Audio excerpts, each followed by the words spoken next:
Hey, what is going on, everybody? So in today's video, we are going to be working on the front end of the Mercedes S-Class W220, the M113 engine again.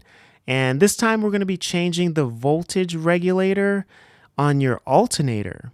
I bet you didn't even know there was a voltage regulator on your alternator, or that there was even a voltage regulator, period. But there is, and I'm going to show you how to replace it. Now, first of all, what does the voltage regulator do? And it is like one of those things that keeps the voltage consistent. So if you ever like get in your car and you're driving at night and you see the lights, the interior lights flickering, or your license plate lights flickering, or anything like that, that's what your voltage regulator is kind of regulating.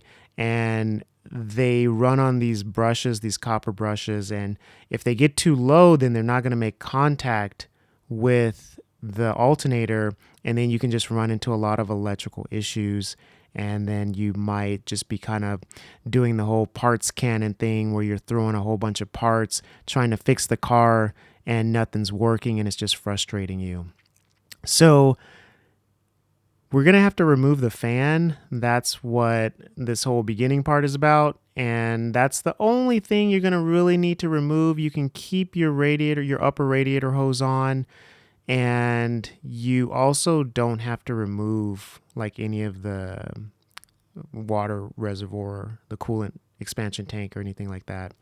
All right, so right here, I will leave a link for all the tools that I've used in this video. But pretty much you're just going to remove these two bolts. And those two bolts are what holds the alternator in place. And they're pretty easy to get out, but they're a little tricky to get back in. I'll talk more on that later. Also, if this video is just giving you value, and if you find value in this video, hit that like button, hit that subscribe button, share this video. It really helps out. Okay, so you can see right there, if your bolt gets stuck like that, then you can either just double check like I'm doing to see if maybe there's still a few more threads that it's caught on, or you can like kind of play around with the alternator, kind of shake it loose like that, and then they'll come out. All right, so now I'm going to just take a pry bar and just kind of like separate the alternator just like that. If you want, you can maybe use like some electrical silicone lubricant or something like that to kind of get between those two parts so that it'll slide out easier. But before you start just yanking out this alternator, you have to remember that you're going to have a few connections behind the alternator that you can't really see from this video. And then also you have this hose right here, this HVAC hose, that you can remove, but you don't have to. You can see right there, I just kind of pull it up and then the alternator kind of slides under it. So it's not necessary to remove that hose, but the best time to do an alternator job like this on the Mercedes is when you're draining the coolant. All right, so you can see here are the electrical connections that I'm talking about. Also, before you work on the alternator, it's always important to disconnect your battery because you can get shocked, or if those two contacts touch, if they touch metal or anything like that. So make sure you disconnect your battery. And you can see right there, I'm removing the bolts for the contact, the electrical contacts and everything like that. And this part is, again, really simple, really straightforward. Don't feel intimidated by removing these connectors. They're very simple. And you can see I have plenty of space to work in there and get everything disconnected. All right, so now that we have everything disconnected, we can start to remove the alternator. And this part gets a little tricky. Some will say you don't need to remove the fan to remove the alternator, but removing the fan just helps so much. And again, you don't have to remove anything else.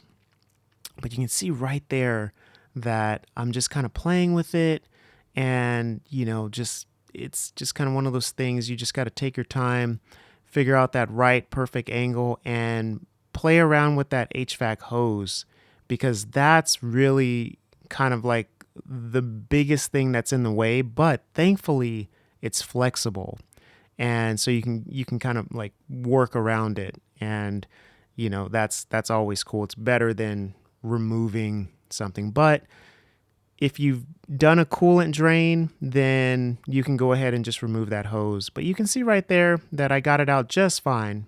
Boom. And it's a boy.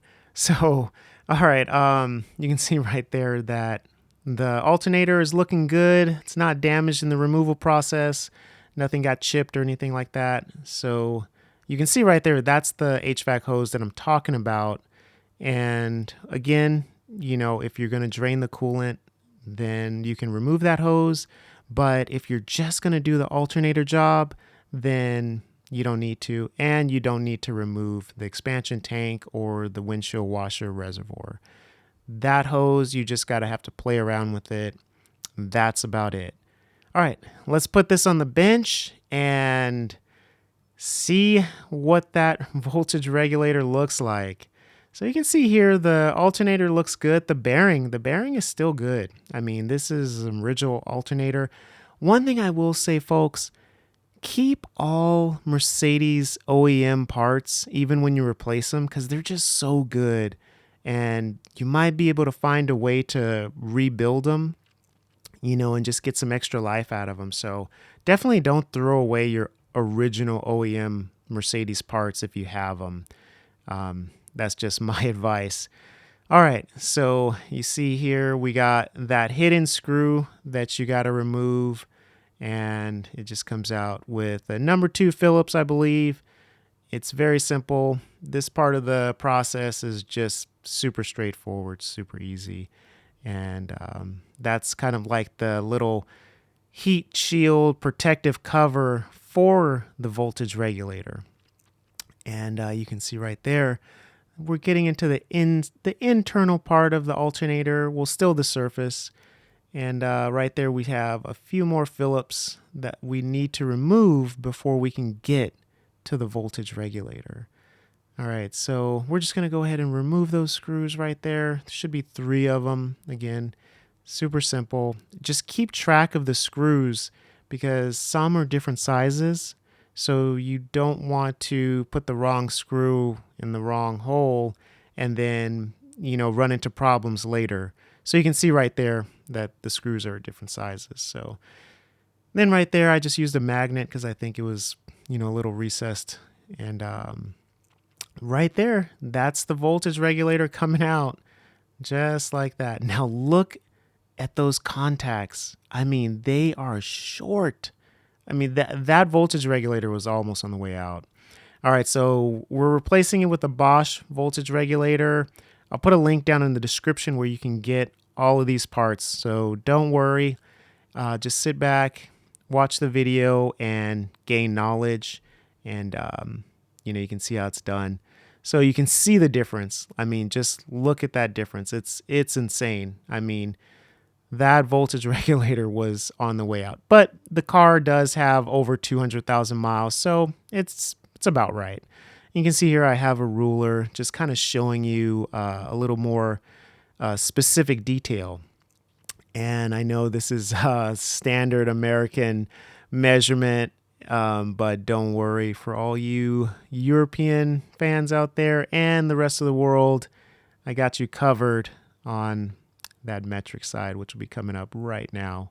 So here it is in metric or millimeters for the rest of the world. All right, so you can see that that's the long one, and that's the new one, and that's the old one. Big difference, huge difference. So again, it's important to not let this little, inexpensive part go overlooked. That could be causing a lot of your electrical issues and just a lot of problems in general with the car.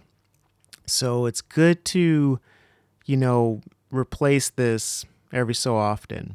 And You can see there, it's really just plug and play, right? I mean, it went in and now we're already putting the screws back. So it's not a difficult job, not at all. For, the peace of mind that you're going to have a reliable car, I think that's very important. Again, if you find video in this, if you find value in this video, hit that like button, hit the subscribe button, share this video with a friend. It really helps out the channel. Nowadays, that algorithm is just wild and random. So little things like this help. I really appreciate it. Thank you so much. All right, so we're just going ahead and we're gonna make sure that screw is tight. I know in this video I kind of just, threaded it in, but I did tighten it down. So make sure that you tighten that screw at the top. And then for these screws or these bolts, these nuts, I guess, you just want to just hand tighten them. There's not really like a specific torque value, but you don't want to over tighten them. You just want to give them like a good firm tightening. And then, you're all set on that. Also, you can clean the contacts as well before you put it back together. So that's something you can do as well. But, most important thing is just, a little good firm hand tightening is all you need to put everything back together. And it'll stay on tight and it'll be reliable. So it's just one thing to keep in mind. You don't need any kind of torque or anything like that. All right, so this part I just sped up. I mean, really, I'm just putting the alternator back in place. You can see it, it goes in really easy once you know the trick, once you know the method. And I'm putting the connectors back on together. And again, with these connectors, there's no specific torque value. You just kind of just firm, like a good firm tightening is all that you need. Just make sure that the nut is on there tight and the connectors are clipped in. Just double check that the connectors are clipped in, and you'll be good to go. I will say the trickiest part of putting this alternator back in is like getting these bolts to thread back through. So you got to have to like pick up the alternator, kind of situate it, in that perfect position. So what I ended up doing was I put the bottom bolt in first, and that held it up from the bottom because it's a lot easier to have it propped up from the bottom and then work from the top. So once I got the bolts in and everything like that, then I was able to thread them. Back in. So that's kind of the trickiest part of this whole installation or DIY for the alternator. Okay, so we're going to go ahead and set our torque to 42 newton meters. 42 newton meters, you can see right there. And we're going to torque down those two alternator bolts to 42 newton meters. And we'll be good to go. And, I like, tell me what kind of torque wrench you like using. I like this digital torque wrench from Harbor Freight, the Icon torque wrench. It's really nice. But tell me what kind of torque wrench you're using, if you're using a torque wrench at all. Maybe you're just a master mechanic that just knows everything by feel. But that's going to be it for today, folks. Thank you so much for watching. Thank you so much for tuning in. And let me know how your car is running after that voltage regulator has been changed.